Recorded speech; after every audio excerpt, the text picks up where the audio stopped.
गैरप्रकार झाले त्याचे काही व्हिडिओज त्यांनी टाकले होते. पहिलं तर त्याच्यावर आपण तातडीनं कार्यवाही केली. आपण दोन्ही अधिकाऱ्यांना सस्पेंड केलं, त्यांची चौकशी सस्पेंड करून त्यांची चौकशी लावली आणि त्यांच्यावर जी असेल ती पुढं कार्यवाही चौकशी पूर्ण झाली की 100% होईल.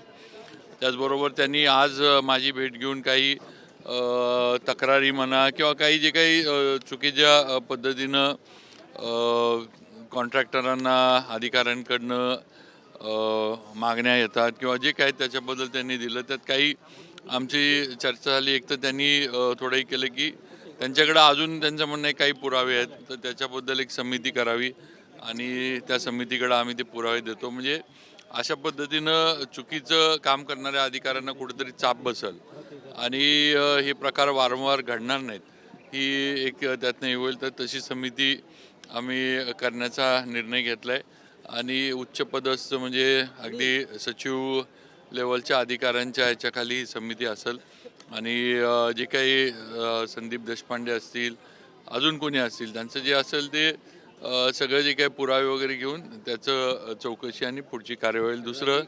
दुसरं काही ह्याच्याबद्दल त्यांनी सांगितलं की SOP करावी, तर त्याचं पण आम्ही सकारात्मक निर्णय घेऊ किंवा पेमेंट जे डिपार्टमेंटकडनं सोडलं जातं ते पेमेंट योग्य पद्धतीनं ज्यांनी कामं पूर्ण केलीत, ज्या कॉन्ट्रॅक्टरांनी कामं पूर्ण केलीत आणि ज्या कॉन्ट्रॅक्टरांच्या कामाच्या क्वालिटीबद्दल कुठे हे नाही, तर त्यांना योग्य पद्धतीनं ते पेमेंट मिळालं पाहिजे. अशा पद्धतीनं जे आहे ते त्याची SOP आम्ही नक्की तयार करू. आणखीन एक विषय झाला की बांधकाम जे आपण करतो, आता रोडला आपण DLP म्हणजे डिफेक्ट लायबिलिटी पिरियडचा क्लॉज आपण लावलेला आहे. तर त्यांचं म्हणणं आहे की बांधकामांना सुद्धा म्हणजे बिल्डिंग्स वगैरे जे आपण बांधतो PWDकडनं, त्याला पण कॉन्ट्रॅक्टरला DLPचा क्लॉज असला पाहिजे आणि तो थोडा बारकाईनं ते केलं पाहिजे आणि ती पण त्यांची सूचना योग्य आहे. तर हे कसं आपल्याला कामांमध्ये म्हणजे अंतर्भूत करता येईल अशा म्हणजे पॉझिटिव्ह चर्चा झाली. यातनं त्यांचा पण आणि माझा पण किंवा डिपार्टमेंट म्हणून आमचं आहे की कामं जी आहेत ती एक तर क्वालिटीची व्हावीत. हे गैरप्रकार जे काही ठराविक अधिकारी करून संपूर्ण डिपार्टमेंट जे बदनाम होतं, हे प्रकार होऊ नयेत. त्याच्यासाठी करायला लागणाऱ्या ज्या काही उपाययोजना असतील त्या म्हणजे सार्वजनिक बांधकाम विभागाच्या माध्यमातून केल्या जातात. सर, पण हॉटेल पॉलिटिक्स सुरू आहे सध्या, कारण रवी भवनला इतका खर्च झाला 100 कोटीचा, पण सगळे आमदार 5 स्टारमध्ये थांबतात, रवी भवनमध्ये थांबत नाही.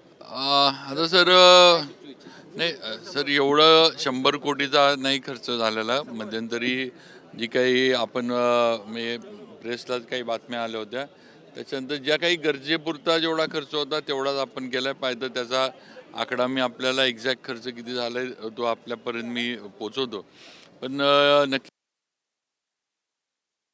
रवी भवन किंवा मेंटेनन्सच्या ह्याच्यावर झालेलं नाही, एवढं तरी मी नक्की सांगू शकतो. Okay sir, thank you.